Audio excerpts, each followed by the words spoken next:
Praise the lord. నిజమైన స్వరం. September 16, 2024 Holi prayer home సంఘం వారి అనుదిన వాగ్దాన పరిచర్య.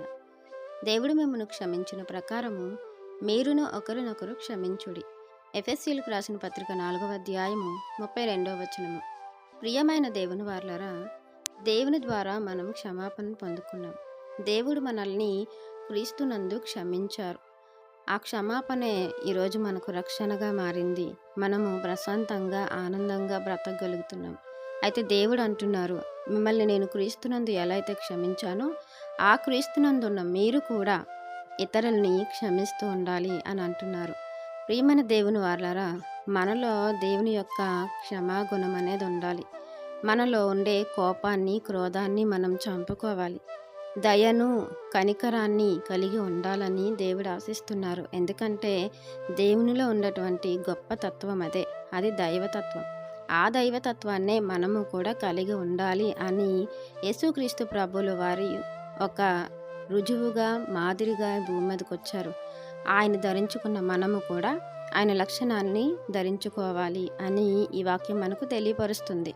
ప్రియమైన దేవుని వారలారా, మనం జీవిత కాలం అంతా కూడా క్షమాపణ పొందుకుంటూనే ఉండాలి. అలా దేవుని యొక్క క్షమాపణను మనం పొందుకోవాలి అని అంటే దేవుడు అంటున్నారు, మీరు ఇతరులను క్షమిస్తూ ఉండాలి. పేతురు గారు యేసుక్రీస్తు ప్రభువుల వారికి అడుగుతారు కదా, ప్రభువా, మా సహోదరులు మా ఎడల తప్పు చేస్తే, మమ్మల్ని బాధిస్తే మేము వారిని ఎన్నిసార్లు క్షమించాలి?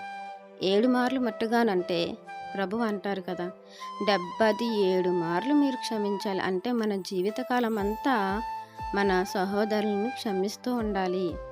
కాబట్టి ప్రియమైన దేవుని వాళ్ళరా, ఆ క్షమా హృదయాన్ని, కరుణ హృదయాన్ని, దయగల మనసును కలిగి దేవుడు చెప్పినట్లుగా ఇతరులని మనం క్షమిస్తూ ఉంటే అవతల వాళ్ళు మారే అవకాశం ఉంటుంది. కనుక ఇతరులు మారాలి అంటే మన ప్రేమతత్వాన్ని మనం చూపించాలి.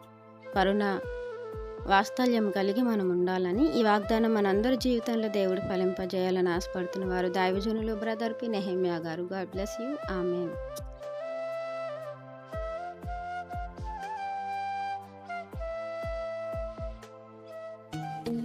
Hi friends, holy prayer home Gajuwaka సంగమ వారు మాట్లాడిన విలువైన దేవుని సందేశములను మీరు వినటానికి మా యొక్క యూట్యూబ్ ఛానల్ హోలీ ప్రేయర్ హోమ్ను సబ్స్క్రైబ్ చేసుకొని పక్కనున్న బెల్ ఐకాన్ క్లిక్ చేయగలరు.